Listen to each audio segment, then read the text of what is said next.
ॐ कृशधरी महाचण्डी मुक्तकेशी वलिप्रिये कुलाचार प्रसन्यास्ये नमस्ते शङ्करप्रिये घोरदंष्ट्रे कोटराक्षी कीटी शब्द प्रसादिनी घोर घोर रवास्फारे नमस्ते चित्तवासिनी बंधुका पुष्प शंकाशे त्रिपुरे भयनाशिनी भाग्योदय समुत्पन्ने नमस्ते वरवन्दिनी जय देवी जगद्धात्री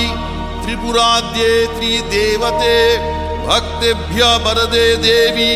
महिषग्नि नमोस्तुते घोर विघ्न विनाशाय कुलाचार समृद्धये नमामि वरदे देवी मुंडमाला विभूषणे रक्त